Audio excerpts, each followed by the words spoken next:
Breaking news చూస్తున్నాం. పశ్చిమ గోదావరి జిల్లా తాడేపల్లిగూడెం మండలం పడాల ముత్యాలమ్మ తల్లి బంగారు బొట్టు బిళ్ళ అదృశ్యం కలకలం రేపుతోంది. అదృశ్యమైందా లేక అపహరణకు గురైందా అనే విషయం చర్చనీయాంశంగా మారింది. కొన్నాళ్లుగా ముత్యాలమ్మ అమ్మవారి ఆలయం విషయంలో జరుగుతున్న వరుస సంఘటనలు పలు విమర్శలకు తావిస్తున్నాయి. గతంలో ఈ ఆలయ ఈవో కాళ్లకు చెప్పులతో అమ్మవారి గుడి ప్రాంగణంలో తిరగడం వివాదానికి దారితీసింది. దసరా ఉత్సవాల్లో ఆలయ ప్రాంగణంలో అలంకరణ సైతం చేయలేదంటూ అప్పుడు విమర్శలు సైతం వినిపించాయి. ఆ తరువాత ఆలయ కమిటీ మాజీ చైర్మన్ కుమారుడు కరెంటు షాకు గురై దసరా ఉత్సవాలు సైతం వాయిదా పడ్డాయి. ఇలా ఇటీవల కాలంలో ఈ ఆలయంలో పలు విషయాల్లో పలు ఆరోపణలు వెలువడటం శోచనీయంగా మారింది. ఇప్పుడు తాజాగా అమ్మవారి సుమారు 4 గ్రాముల బంగారు బొట్టు బిళ్ళ మాయం కావడం పలు విమర్శలకు తావిస్తోంది.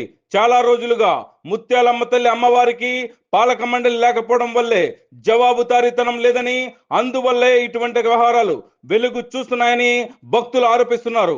ఈ తతంగం జరిగి 2 రోజులు కావస్తున్నా ఇప్పటి వరకు ఎవరికీ చెప్పకుండా గోప్యంగా ఉండటం పట్ల ఆలయ ఈవోపై తీవ్ర విమర్శలు సైతం వెలువెత్తుతున్నాయి. ఈ విషయమై ఆలయ ఈవోను రచ్చా మీడియా వివరణ కోరగా ముందు ఏమీ తెలియదని, ఆ తరువాత తాపీగా అమ్మవారికి స్నానం చేస్తుండగా అదృశ్యమైందని చెప్పడం గమనార్హం. అదృశ్యమైన విషయంపై పోలీసు అధికారులకు సమాచారం ఇచ్చారా లేదా అనే విషయం తేలాల్సి ఉంది. దీనిపై వెంటనే తగు విచారణ జరిపి బాధ్యులపై చర్యలు తీసుకోవాలని భక్తులు, హిందూవాదులు డిమాండ్ చేస్తున్నారు. హలో, నమస్తే అండి. నమస్తే అండి. ఈ ముత్యాలమ్మ టెంపుల్ ఈవో గారండి? అవునండి. ఎవరండి మీరు? సార్ నా పేరు పుండరీకాక్ష అండి, రచ్చా మీడియా ప్రతినిధి అండి. హాయ్. అది ముత్యాలమ్మ తల్లి టెంపుల్లో ఏదో గోల్డ్ పోయిందని అంటే బయట సమాచారం అందిందండి మాకు. అబ్బాయి ఏం లేదండి. బొట్టు బిళ్ళ పోయిందని అంటే చాలా మంది చెప్తున్నారు. దానికోసం మీ వాయిస్ కోసం వచ్చాం సార్. మేము టెంపుల్ దగ్గరే ఉన్నాం. అబ్బాయి ఏం లేదండి, ఏం లేదు. అన్నీ ఉన్నాయండి మొత్తం అమ్మవారికి సంబంధించి. అలా కాదు. అమ్మవారికి స్నానం చేయండి, అక్కడ జారింది అది. జారిపోయింది అంటారు. దొరికిందండి అది? అంతేగాని దొబ్బడం గట్ట ఏం కాదు. దొరికిందంటారా? వెతుకుతున్నారు, దొరకలేదండి అది. అంటే అలా కాదు, ఇప్పుడు స్నానం చేయించేటప్పుడు ఇంకో పెద్దది పోయినా మరి స్నానం చేయించేటప్పుడు అంటారు అది? పెద్ద ఏంటికి అలాగే ఇది అవుతాయండి, అలాగే పోవు కదా. అంటే అలా కాదు, మరి ఇప్పుడు స్నానం చేయించేటప్పుడు పోయిందని మనకు ఎలా తెలుస్తుందండి అది? నిజ నిర్ధారణ ఎలా చేస్తారు సార్ మీరు? అమ్మవారికి స్నానం చేయించడం మొత్తం ఇచ్చారండి.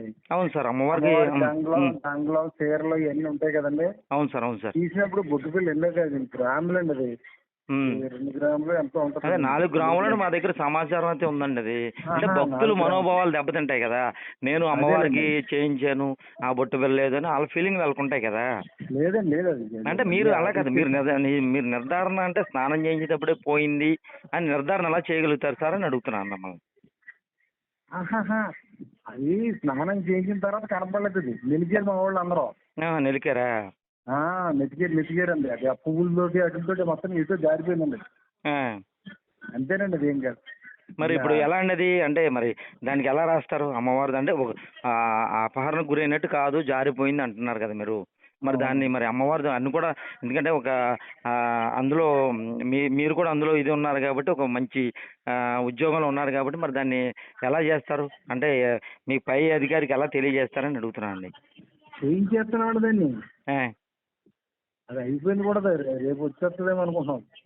రేపు వచ్చేస్తుంది అంటే ఎలాగండి వస్తూ ఉంటాయి? ఆర్థిక్యం సార్ చేయడానికి. అదే ఇప్పుడు అది కూడా మళ్ళీ ఉండి లెక్కలోంచి తీసిందే కదా. ఇప్పుడు బొట్టు పిల్ల ఎవరు వస్తున్నారు సార్? అది ఇప్పుడు కొత్త బొట్టు పిల్లకి లేదు. అది స్నానం చేసినప్పుడు ఎవరైతే ఇది అయిందో అది చేస్తాం.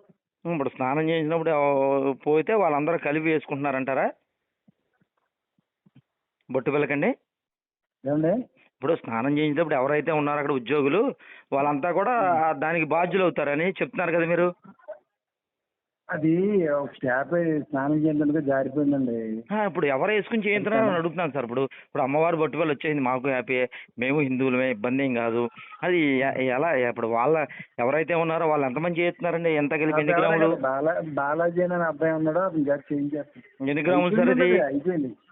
ఎన్ని గ్రాములు సార్ అది? 3 గ్రాములు ఎంత ఉంటుంది అంతేనండి. అయితే చేంజ్ చేశారా? వస్తుందా? వచ్చేస్తుందండి. ఓకే అండి, ఓకే. ఆర్డర్ ఇచ్చేసాను. అయితే మార్నింగ్ చిన్న వాయిస్ ఇవ్వండి, మీరు పొద్దున్నే వస్తాను నేను దీని గురించి అండి. ఓకే అండి, ఓకే అండి, ఓకే.